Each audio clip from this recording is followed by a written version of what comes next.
Hello, everyone. Today we have with us John Reinesch, co-founder at Chosen Data.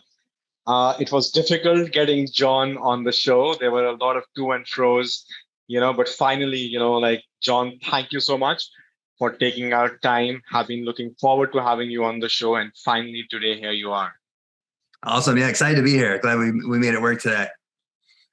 John, before we go down deep into content, SEO, and what your company specializes in and what you specialize in personally. It would be great if you could introduce yourself for our viewers and, of course, the company as well. Yeah, so I've been doing SEO probably closing in almost 10 years now for typically in an agency setting. So I've worked for a lot of different agencies before being the co-founder of Chosen Data. And at Chosen Data, we do SEO and content production for B2B SaaS and MarTech companies. So just excited to get into all things SEO, and that really remains my main focus. You have, like you said yourself, you have a vast marketing experience. What made you start, Chosen Data, like your own agency? Yeah, I think there was a few things. Working for a lot of different agencies as like a freelancer or in-house or in all different scenarios, you start to see a lot of inefficiencies, a lot of things that when you start to think about, there's probably a better way to do certain things. So when we started it, a couple of things we had in mind were really on transparency, quality of the work, were kind of a big initiative we had. We wanted to make sure, and it gets more challenging as your agency grows, but being able to deliver really high quality work and being transparent on results, on what's happening, having good communication. So really improving the client experience, which often can get missed by some agencies. So that was kind of the initial kind of thing that sparked it. And then from there, we kind of went in a lot of different directions, but I've always liked working with SaaS companies and particularly B2B. So that's really where kind of the industry focus started to play in. Yeah, I mean, SaaS, is exciting. So obviously, we work with some agencies who work with SaaS, but, because of RankWatch, we handle their marketing as well. But I can totally understand. Yeah. It's a different ball game altogether, but it's exciting every day. Yeah, it's always fun. We particularly like the B2B SaaS just for the long buying cycles in some industries where there's a lot of content that goes into it. It's not typically a lot of content, a lot of automation. It's all about content, right? Like looking for those right keywords, creating those pillar pages around those keywords, and having a good automation funnel. I totally understand. Yeah, and it's one of those things where kind of there's so many different directions you can go, and because no one's really going to search one keyword and buy something typically, there's so many different things that go into it, and let alone when you get into other channels like paid media. But even just for SEO, there's so many ways you can go with it. So it's a lot of fun putting together those strategies and actually executing on it. Right. What does the growth plan look from here? Yeah. So for us, really, we're just continuing to stay focused, I think is a big thing for us. So staying in B2B SaaS, because we know our processes and the way we do our work works really well for those types of companies. We've kind of built everything with SaaS companies in mind and kind of what they need. So when we do content strategies and keyword research, we're really thinking about kind of the full funnel that someone's going to go through. We're not just going to look at a few bottom funnel keywords and just focus all efforts there. We're really going to be thinking about how can we get in front of people all throughout their journey before they're ready to buy. So keeping that focus, I think, will be a big thing for us, and just continuing to build out kind of our client portfolio in this space. Talking about content, what is your opinion on the current state of content marketing as a whole? Yeah, I think a few things. I mean, the timing of this is pretty good with Google's new updates. I think the way we think about it, and this is kind of the way we've been thinking about it for a while, when you start working with larger companies, there's part of the focus is you don't want to do something that's going to screw things up, or some of the tactics that you can get away with on maybe a smaller site, maybe an affiliate site that you can control. Adds a lot of risk to bigger companies. And so we've always been having a content first approach where when we create something, we're not trying to take shortcuts. We're really trying to think about, is this content objectively better than what's already ranking? And there's a lot of ways you can determine that, but that's kind of our main focus, and one that we know works in the long term. it's something to be said. If you were running an affiliate site or a site that you can control, if you can make money now and get results now, there's benefit to that. But with some of these companies, we really want to make sure like what we're doing is going to last and actually contribute to the company's growth. So that's always the way we think about it, is really making sure we're not cutting corners, and we're really actually putting a lot of research into the content to make sure it's going to be better than what's there. And that tends to work well when you start doing that consistently for a long enough time. Right. What are some of the most common mistakes that people make, when it comes to doing SEO for MarTech companies? Yeah, I think a couple of things that we see very common is going from keyword to actually content creation. A lot of times what we see, we're really big on creating content briefs, where that's a step we see get skipped quite often, where a lot of companies will find a couple keywords and they'll send those keywords over to a writer and ask them to go write something. Really, you're putting your writer in a bad position where they have to then create something that actually is going to rank without having maybe the SEO background or doing the research into kind of what Google wants to see on the first page. Yeah. So the content brief we found is very critical to making sure now when we give this to the writer, they don't just get a few keywords, they actually get some search intent analysis on what people actually want, semantic keywords. We'll even put in a rough outline so the writer has a jump start into kind of what sections probably need to be there. So you want to do it where it's not too limiting as well. So there's a point where you can get too rigid in the process, but there's definitely some key kind of elements you want to hit in a content brief to make sure you're putting your writer in a good position to actually have a good chance at ranking. So how does that content brief process look like? Like, like you compare like the top 10 pages, like any particular tools you use, like any insights would be helpful. Yeah. So the first thing is kind of always where it starts, is just with the keyword research. So we have to figure out like what keywords are we trying to rank for with this post. A lot of ways you can do that. A couple of things that we like to do are, once we have a few keywords in mind, actually use a tool like Ahrefs or SEMrush to see like what are the other articles that are ranking for that keyword in the top 10? What are they also ranking for? And a lot of times you'll see that some of those pages may be ranking for hundreds of keywords, and that's usually a good opportunity. With one page, you can get that visibility. So once you have that nailed down, we use tools like MarketMuse, ClearScope's another one, to pull in kind of those semantic NLP type keywords, which those are really important, because with a normal keyword research tool, you're kind of getting the same words over and over. With those related terms, you're really getting kind of the additional topics you're going to want to cover to make sure your article is really going to be in depth. So no, those types of tools have gotten pretty popular over the last few years, but it's important to use those in the kind of brief process, because now your writer can skim through it and kind of jumpstart some ideas in their head on like things they're going to want to touch on in the article. So once you have that laid out, then we start just looking at search intent. So really the method there is just going to Google, typing in the keyword, and actually taking a look at what's showing up. A lot of other things you can do there, but we're looking at what type of content is there. Is it all blog posts? Then it might be difficult to get a product page to show up. Sometimes you'll find it's mixed and there's a little bit of everything on there, and that opens up some opportunities to do something different. So a lot of ways you can get into search intent, but it's important to actually think about that. Like, what does someone really want when they're searching this keyword, and not trying to force something to rank? So that's a key aspect. And then once you do that, then we'll typically, when we make an outline, we are looking at competitor content. A lot of tools that can help. Outranking is a new tool that's good for this, where they'll actually show you the outlines of the top 10 pages that rank all on one screen. So then you could start kind of piecing together your own article and get some inspiration from what competitors are doing. A lot of times you'll see there's a lot of overlap, like the same sections coming over and over. So those are ones you probably want to add in, but I'm always thinking of like, how can we also make this unique, and like, what are they not doing? Which, I think that's something that people I think tend that's to where the manual approach, comes into play. Like, so we love using like, Surfer SEO as well. Surfer's a good one. It does a good job of, like doing the comparison. But then at the end of the day, you also have to see what are the things that are missing, because at the end of the day, your page has to be better. So, make sure whatever is there in the top 10, but also have that additional unique element to be better than them. Yeah, and that's really key, because a lot of people do start the outline process nowadays, but they do stop at like just grabbing sections that's already there. it gets challenging if you're doing it for clients and you're not like a subject matter expert and you might not know the nuances of their industry, but sometimes like getting someone on their team to talk to you a little bit or to review as well can help.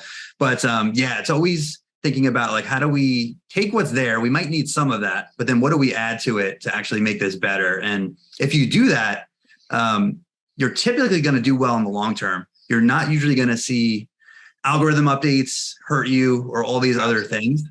So it's a really good long-term strategy. Yeah, a little with bit work people, up front. yeah. Also, I think with people like using AI for content, I think, I mean, let's see what happens there. Yeah. I'm sure, there's something, like coming, like, which kind of we'll see. But yeah, that will be interesting to see.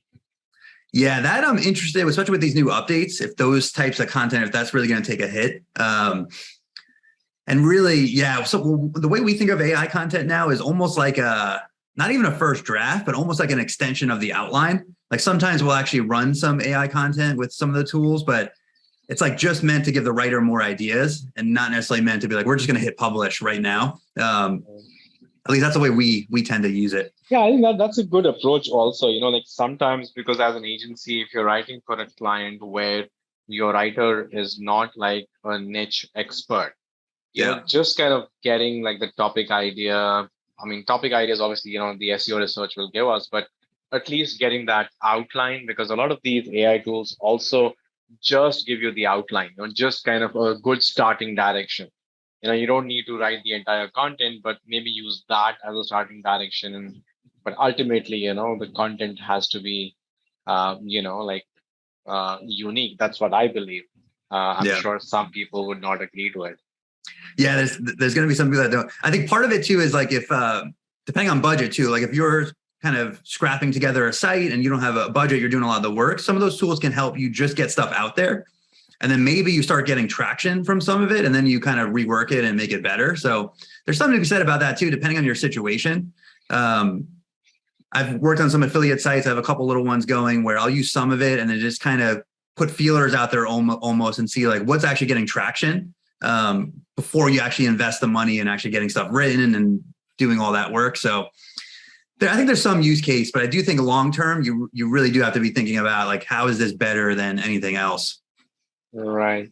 How can one use the Google Search Console to improve their organic CTR? Yeah, Search Console. You have talked about this, quite a few times. So I thought it's better to, get more insights. Yeah. This is something I really like to think about. We actually built a Google Sheets tool that basically you'll import your Search Console data and it'll analyze your click-through rate at each of the top 10 positions based on your own data. So it'll actually aggregate when you're ranking in position 1, what is your average click-through rate across all the keywords you rank for, and do that for each position. So the cool thing about that is then you could start to run formulas that show when I'm ranking in position 5, do I have any keywords that are below my average? And those are usually good opportunities to look at because you're below your own average. If you just get your click-through rate up to your standard, you're going to get clicked right away. And let alone if you do better than your average, so you can find some good opportunities that way. If you have a lot of data and a lot of content, it makes it pretty easy to run something like this. And you can also put in industry benchmarks if you rather do that. There's a lot of studies on what your click-through rate could be at each position, but I like to do that first and then really identify like what's actually below average. And if you're already on the first page, you're already in some good positions.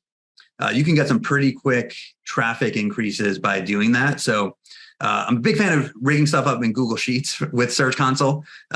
You could work directly in Search Console too, and use the platform. Just kind of skim through your pages and see what's getting a lot of impressions and clicks. But I'm a big fan of actually exporting into Sheets and messing around with the data a little bit to get some more insights. Yeah. Talking about Google Sheets, like recently, did you also encounter an issue where, you were not able to tag external people? Like we had this issue where, we had these Google Sheets shared with clients and, we were tagging them. I mean, the comments were there, but they were not getting the notifications. Yeah, that's definitely a downside. And some people don't know to look for them too. Like maybe they even get it and they don't check it or they don't know it's there. So we try not to rely on the comments in Google Sheets anymore, probably because of those reasons. Like we'll usually either get into Slack or like a project management tool. So that way people have it on their radar because it's very easy for that stuff to slip. for a while we were doing that in Google Docs, using a lot of the comment features. And the more people that start getting involved, if there's not like a task or something set that they know they need to do it, it's hard to manage. So yeah, it's a nice feature, but yeah, we've had a lot of issues with it as well. Right. Investment in content, is increasing. You mentioned that as well. And like investment in video content is also increasing. Like, it's increasing every day. Yeah. How do you see its impact on SEO? Yeah, video content is going to be huge, and I was resistant to it for a while, like a lot of people in SEO. But if you're not doing video yet, most people should be. Maybe there's a few industries that are an exception, but the way I even think about it too, you're seeing Google show a lot of videos in search results. Sometimes even TikTok URLs are ranking for some things now. So what we're trying to do to get ahead of this is still new to us, is in our like big blog posts, a lot of times you could spin out the angle into a long form video, a few short form videos, then you can start embedding those into your content. So now you have a page that it already has a really good blog that people can read, but then you have the other content types embedded, which we're starting to think that that's going to be an interesting, might not be a direct ranking factor, but if you can improve engagement and get people to consume and stay in your content, that's always going to work. So we're starting to think about that more. Not only can you get a lot of content ideas out of the blogs you already have for video, but then actually now you have a relevant video or multiple ones that you can embed in your content. So that's the approach we're taking. And on the platforms themselves, you can get a lot of traffic from short form video and obviously long form as well. But from the SEO standpoint, yeah, we're already seeing a lot of videos rank. And particularly the short form ones are going to be interesting, like how that actually really plays out for Google. So yeah, I think it's something you got to be looking at. Yeah, we did a test, like, again, this was not recent, long time back.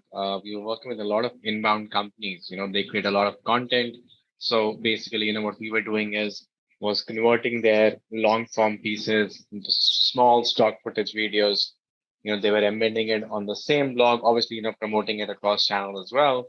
But, like now with these videos ranking with zero position, like so much happening, I'm Yeah. sure like investing in video right now and very smartly embedding it into your good blog pieces and stuff might see long-term results.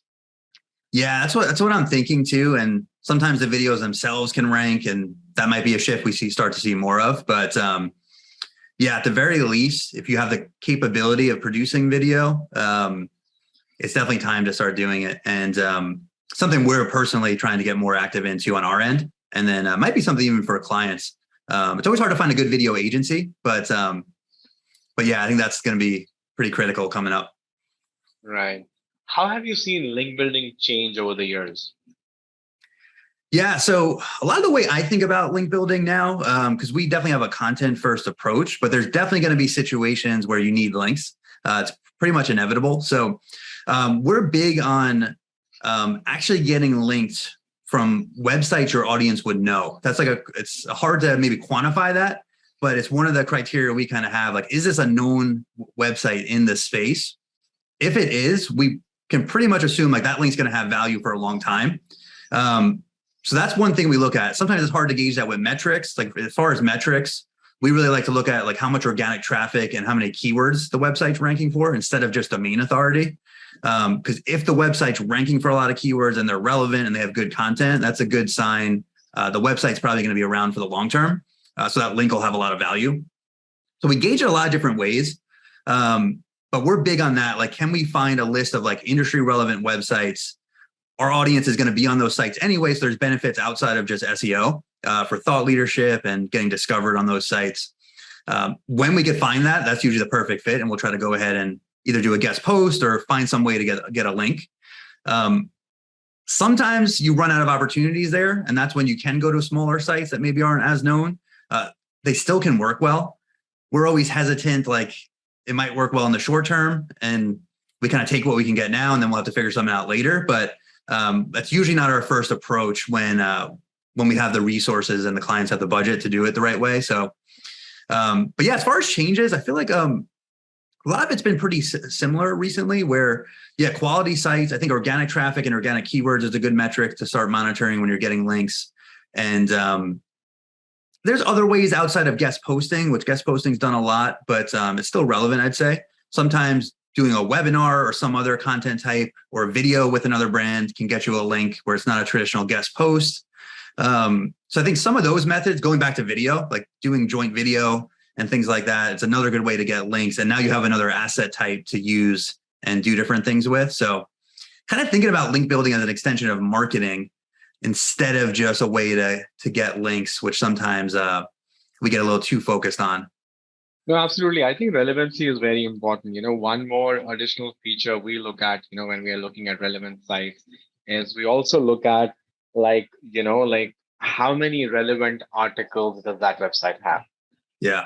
That's a very good thing where, we would do a site colon site and see actually, like for those keywords or for the relevant categories, how many articles does that website have?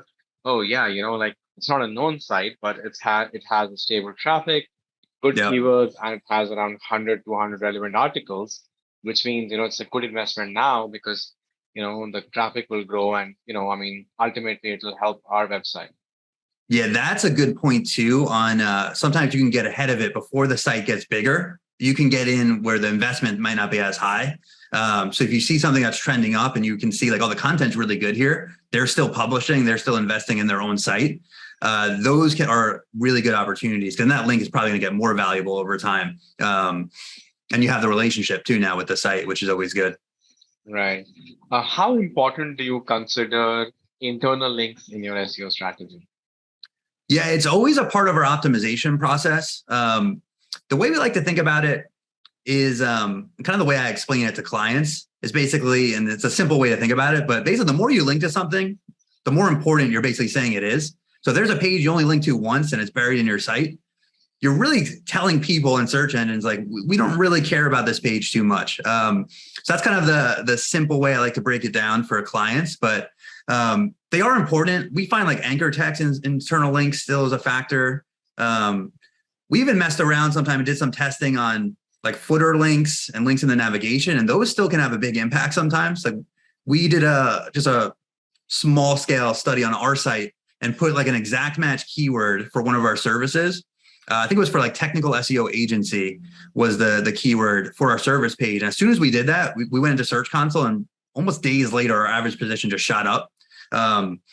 So it's when you actually mess around with something, some of that still can work. I think the footer can get pretty spammy if you start having this massive footer with all these links. Yeah. And I think that might actually negatively impact you. But we were surprised to see like it was still a pretty big deal having those navigation links, let alone contextual links, which I think are still important as well. Right. Tell us your favorite client story. Yeah. So probably, let's think here. There's always some good and bad versions of it. But we have one client who's actually been with us for a long time, who's in the health space, actually a dermatologist. And the cool thing about them is we actually treat their site as almost like a national brand where he also has a skincare line and different things. So he definitely wants local kind of clients, but he's actually interested in growing his website into like an informational resource. So in that one, the exciting thing with that one is once you start getting that snowball effect of content publishing and starting to rank, every time we publish something, we're almost getting to page 2 almost instantly, right when it gets published. So we're just starting to see things start to compound now, where originally, it's not a massive site by any means, but originally it was getting maybe a couple thousand sessions a month from organic search, and we just broke the 30,000 a month mark. And almost every month is going up. So once you get in the groove with content and publishing frequently and actually using like a good keyword strategy, it's difficult in the beginning. You got to stick with it, but then you start getting that effect where now things just improve rapidly. So that's always exciting if you can get to that point with a client and get them to understand what's happening and put the investment in. It really starts to pay off. And that site we're hoping to break the 100,000 mark in about a year or so. We're ramping up content on that. So it's always fun when you actually hit those numbers and see things start to grow like that. Right. Best practices while pushing a new website live and ensuring no loss of earlier SEO value. Yeah, there's a lot of checklists out there you can go through for migrations. We have one as well. I think we give it out on our site, but I like to think about it as if you're redesigning a site or making big changes as like what to do before, during, and after. So kind of thinking about it in that way, really make sure you're kind of being comprehensive. The biggest thing, obviously, that everyone knows, redirects are always going to be really important. You'd be surprised how much that gets missed. I really like not just creating a redirect map, but actually crawling your pages that are getting the most traffic and just really like double and triple checking those. Because it's very frequent that you miss a few on there and don't realize like those are actually driving a ton of search traffic and now they're gone. So that is one of the biggest things. And then really just kind of benchmarking and monitoring after you launch. There's pretty much always going to be something that gets missed. But if you can catch things early, a lot of times you'll prevent a lot of that loss from sticking and you'll rebound quicker. So crawling the site regularly, checking analytics, checking those pages that were driving traffic, making sure they're not 404ing. And then doing what we actually found good success was a little bit out of SEO, but is actually doing more link building. So that part is of the SEO part for the new site, just to kind of get some links going, but actually even looking at doing more paid media and just increasing marketing. Kind of not a direct effect, but there's just kind of some of that crossover where now your branded search might be going up. More people are going to the website, and sometimes you'll have some good synergy there. You also cover some of the initial loss for a little bit with that additional traffic. So that's kind of the main things we look for, depending on what the client's doing. Right. One valuable tip you would like to give, to our audience that they can, implement right away. Yeah, I would say a couple things. So one of them is take a look at the keyword rankings you already have. Like, do you already have any first page keyword rankings? If you do, one thing that's working really well for us is starting to do, and a lot of people are doing this nowadays, but it's something that sometimes it's easy to forget about, is doing title tag and meta description testing, almost like you're testing ad copy. Because really that can be some of the quickest wins that you see. You already have these rankings, you're getting some traffic. And you're not always going to nail the title tag on the first try. So it's really important you change it, let some data come in, see what's happening. And then you might have to change it again. And maybe even in a few months, like just like ad copy, things get stale. So if you have some critical pages, making sure that you're doing that regularly will help maintain traffic, but you'll also get some increases. So that's something everyone could just go into Search Console, take a look, see what's there, and see when was the last time you actually updated the title tag and meta description. It's simple, but it's you'd be surprised how well it still works all these years later of doing that. Absolutely. John, in the end, I like playing a quick rapid fire round of 3 to 5 questions. Are you ready? I'm ready. Let's do it. Describe your style in one word. Describe my style. Bad, I would say. I got no style. If a movie was made on you, what genre would it be? Say sci-fi. That sounds interesting. Yeah. Favorite superhero? Probably, I was always a big Batman fan. Oh, I love Batman. One subject you would like to learn more about? For me, probably some of the things that have been on my mind, a lot of it's more on the business end nowadays, about scaling companies, all the things that go involved in that. That's something we're going through now as well as we get bigger. A lot of these new issues get introduced that you might not have to deal with when you're a smaller company. And I'd imagine that continues to change the bigger you get. So that's something I'm diving into and really trying to learn as much as I can. Have you read Traction, the book? I've heard of it. I've never read it. That's something. Well, yeah, I mean, you should definitely read Traction. And, I would suggest like maybe the first time you read it, but I would suggest if you actually decide of implementing it for your agency, right? Like get somebody who knows Traction and who is following Traction in his company to help implement it for you. Because then, you don't have those biases because when you're doing it yourself. So we did Traction twice. The first time we tried doing it ourselves and we ultimately ended up creating our own version of Traction. Yeah. And then we made a friend do it for us. That kind of was much more better. Awesome. Yeah, I'm going to read that for sure. Yeah. Are you a morning person or a night person? Morning. I like to get started early. It's always hard to still wake up though, no matter how many times you do it, and you have to kind of force yourself. But sci-fi and Batman and then morning. I mean, that doesn't match, man. Yeah, it's weird, right? For some reason at nights, I can't work really. When it gets to a certain point, I'm ready to relax or work out or do something. I can use my energy in other ways, but yeah, after a certain point, I gotta stop work. But I do like to start early, which is interesting. Right. If you could live anywhere in the world, where would it be?